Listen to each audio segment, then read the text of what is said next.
Olá pessoal, sejam bem-vindos, bem-vindas. Vamos dando seguimento às nossas aulas de identidade e protagonismo comigo, professora Larissa. Espero que esteja tudo bem por aí. Recomendo que antes de começar essa aula, você retome aí alguns conceitos que a gente trabalhou em aulas anteriores, a exemplo do conceito de sociedade do conhecimento, de noção de progresso científico, modernidade, que são temas centrais aí para a gente continuar falando sobre a temática que a gente vem trabalhando, que é sobre sociedade do conhecimento. Hoje, nesta aula, a gente vai falar sobre a ciranda de saberes, como que os saberes podem conversar entre si para que a gente possa pensar outros futuros, novos futuros para a humanidade, uma vez que a sociedade do conhecimento trouxe vários impactos aí para as nossas vidas, Então, vamos lá, seguindo falando, então, sobre como o encontro entre conhecimentos científicos e tradicionais pode ser uma importante chave para a gente pensar novas estratégias de nos relacionarmos com o mundo e uns com os outros, Então, eu começo aí lançando essa pergunta para vocês. Por que alguns conhecimentos são considerados sérios e outros são considerados apenas como crendices? Como crendices populares. Quem é que determina o que é um conhecimento sério e o que é um conhecimento descredibilizado, um conhecimento que é só crendice, que é só bobagem? Você conhece aí esses conhecimentos que são tidos aí como crendices, muitas vezes também, às vezes, ligados a religiosidades não hegemônicas, e aí quando eu falo religiosidades não hegemônicas, estou falando das religiões de matriz africana, como candomblé, umbanda, ou então pagelança, uma série de outros conhecimentos de religiões também que não são hegemônicos, e que também são ligados aí a muitos povos e comunidades tradicionais, que hoje a gente vai conhecer um pouquinho sobre elas também. Então, quem faz essa determinação, E aí a gente vai falar aqui sobre colonização, ciência e hierarquização de saberes. O que é? Primeiro, hierarquização de saberes. Essa palavra hierarquia aparece muito aí para vocês dentro das ciências humanas, E aí, quando a gente fala de hierarquias, pessoal, a gente está falando de uma classificação das coisas, em que algumas coisas são colocadas como melhores e outras como piores. E aí você vai fazendo um escalonamento, Então, a hierarquia nada mais é do que você fazer um escalonamento de prioridades ou de importância de alguma coisa, Então, geralmente, nas instituições, a gente tem hierarquias, Quem é a pessoa mais importante daquela, por exemplo, religião? Quem é que vem depois, E aí, essa hierarquização também, às vezes, é levada aí para os saberes. Alguns saberes são considerados mais importantes do que outros. E aí a gente vai ver que a colonização, ela está diretamente ligada a esse processo de hierarquização de saberes. Então, quando a gente fala de colonização, aqui no Brasil, por exemplo, nós passamos por um processo de colonização por Portugal, Outros países também chegaram até nós e também fizeram esse processo de colonização em alguns estados específicos. E aí a gente pode perceber o quê? Que os colonizadores impuseram a sua forma de ser, de pensar, de produzir, de se relacionar uns com os outros, de professar a sua fé, Então, a colonização é um processo devastador de dominação de territórios e de pessoas, Então, a colonização é um processo muito grande de violência contra outros povos. Então, durante a colonização, não foram devastados apenas os territórios, Mas foram devastados também os saberes dessas pessoas, as suas relações com a terra, com a família, as suas formas de se organizarem politicamente, Então, a gente traz aqui que durante a colonização no Brasil, a gente tem que saberes indígenas e africanos foram desvalorizados ou apagados, pelo processo de colonização. Então, a hierarquização de saberes, produziu aqui esse apagamento. E como é que a gente chama, então, esse apagamento que esses saberes indígenas e africanos sofreram aqui no Brasil e em outros territórios? Isso é chamado de epistemicídio, tá? Anotem aí que vocês podem ver essa palavra em outros lugares. Epistemicídio. Tá? Então, o epistemicídio, ele é o apagamento, vou colocar bem aqui, tá? Que é onde tem espaço. Então, apagamento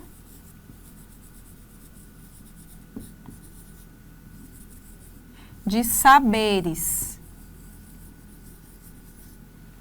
tá? Então, esse processo de epistemicídio é porque a ciência europeia começou a ser imposta como a única forma válida de conhecer as coisas, né? Então, quer dizer o quê? Se a gente toma uma forma de fazer ciência, ou uma forma de filosofar, ou uma forma de fazer arte, como uma única forma válida de fazer as coisas, então a gente está promovendo o epistemicídio. E aí, gente, a gente não precisa, por exemplo, fazer essa concorrência, né? Não é que a ciência europeia ou o conhecimento europeu não sirva para nada.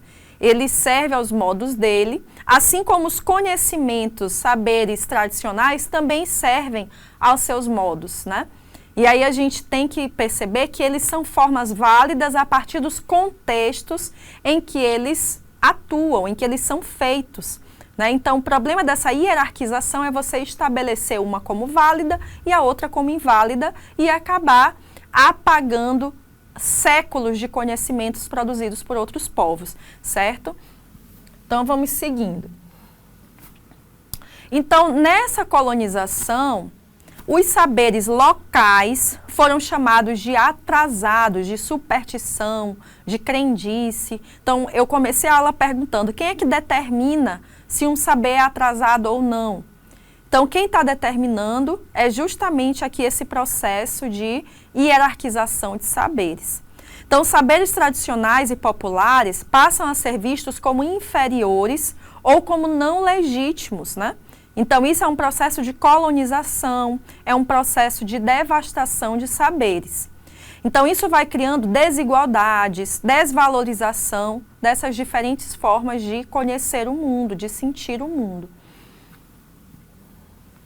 E aí a gente vai conceituar esses saberes, como eles são diferentes. O fato de eles serem diferentes não quer dizer que um seja superior ao outro, tá? A gente tem uma diferença entre saber reconhecer a diversidade e colocar essa diversidade como algo sendo melhor ou pior, tá?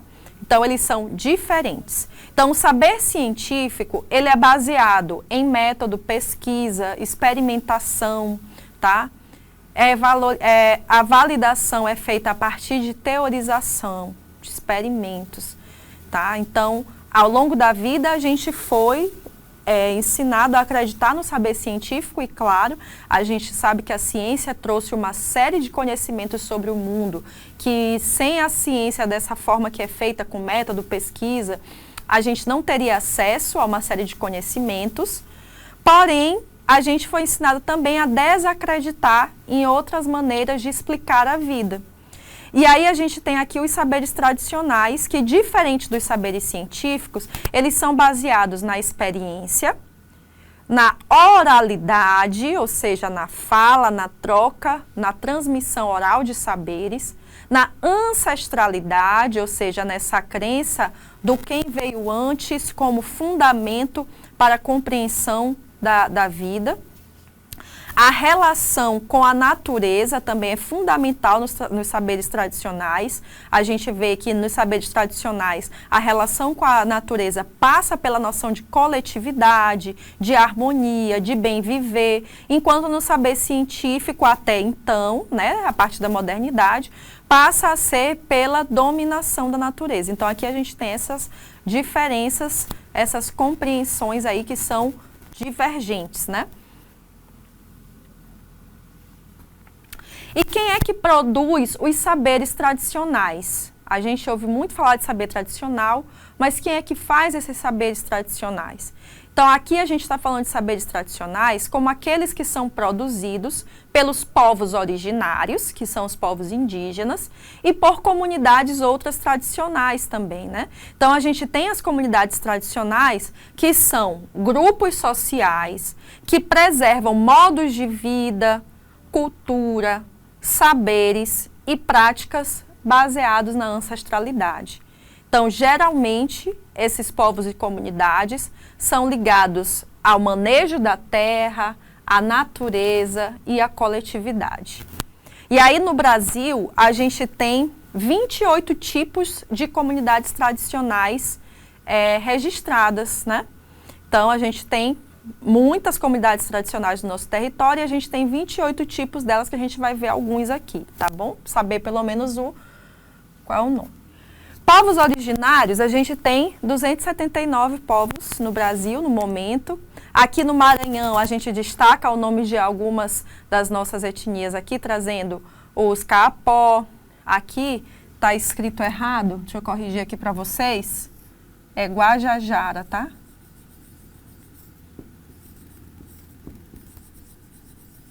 Então, a gente tem Guajajara, os povos Timbira, os povos Canela, os povos Cricati e Gamela, né? Então, a gente tem aí essas etnias no Maranhão. E só para exemplificar para vocês, e outros povos originários que nós temos pelo Brasil afora, tá? No caso das comunidades tradicionais, eu falei para vocês que são esses grupos sociais que vão preservar esses modos de vida, de cultura, saberes relacionados à terra, à coletividade também. E a gente tem 28 tipos no Brasil, eu não vou elencar todos os tipos que a gente tem, mas a gente vai ter aqui no Maranhão, por exemplo, exemplos de comunidades tradicionais. A gente tem muitas comunidades quilombolas, a gente tem mais de 800 comunidades quilombolas só no Maranhão. É um território muito vasto, né, de territórios quilombolas. A gente tem os grupos das comunidades tradicionais de quebradeiras de coco babaçu, de ribeirinhos, os pescadores artesanais, as comunidades de terreiro, os povos caiçara, as marisqueiras, né? Então, a gente tem aqui tipos de comunidades. Aí eu estou falando tipos de comunidade, por quê? Porque é uma forma da gente nomear essas comunidades, mas cada tipo desse tem várias comunidades. Como eu falei para vocês, quilombolas é um tipo de comunidade tradicional. E só no Maranhão a gente tem aí mais de 800 comunidades quilombolas. Da mesma forma, quebradeira de coco babaçu, a gente tem várias comunidades, né? Então, você aí em casa pode estar nesse momento, né, identificando que você pertence a alguma dessas comunidades, né, conhece pessoas, né, que são quilombolas, que são quebradeiras de coco babaçu, pescadores artesanais, né? A gente vai, talvez em outro momento, conversar um pouco mais sobre esses grupos, porque isso constrói a nossa identidade, né? Aqui no nosso componente de identidade e protagonismo, a gente tem como referência a compreensão da maranhensidade, né? E dessa construção da maranhensidade a partir da pluralidade de povos e comunidades, né? De pessoas, jeitos de ser, de territórios que compõem o Maranhão, né? Então, o Maranhão é plural e nós temos toda essa diversidade de modos de ser, de viver, de se relacionar, né, com o uso comum da terra. E aí a gente já vinha conversando sobre a noção de progresso científico. Ele tem nos levado a um presente e futuro melhores, né? A gente já viu aí que essa noção de progresso científico, ela acabou nos trazendo uma série de complicações, uma série de atrasos, né? E uma série de riscos para as nossas comunidades tradicionais e para todos nós de uma forma geral. E aí, quando a gente fala do saber tradicional que foi sendo apagado ao longo do processo de colonização, então a gente para agora para olhar, dar um passo atrás, né? E cada vez mais tem se buscado o diálogo com os saberes tradicionais. Lembra que a gente falou, olha, uma das principais diferenças entre os conhecimentos tradicionais e o conhecimento científico é que o conhecimento científico busca a dominação da natureza, enquanto o conhecimento tradicional busca a convergência, a coletividade, olhar para a natureza como um parente, né? E aí eu trouxe aqui uma frase de um pensador indígena, ativista, da etnia Krenak, né, lá de Minas Gerais, do vale ali do Rio Doce. Então a gente traz aqui, a noção de que ele coloca o futuro é ancestral, né? Então olhar para o futuro com esse olhar da ancestralidade, com esse olhar de que o tempo é cíclico e isso é importante a gente pensar. Lembra que em algumas aulas anteriores a gente viu que na modernidade a noção de progresso, né? A noção de progresso, ela é o quê? Linear. Lembrem-se disso, né? É linear. Não deu nem para entender esse linear que eu escrevi aqui. Vou escrever de novo.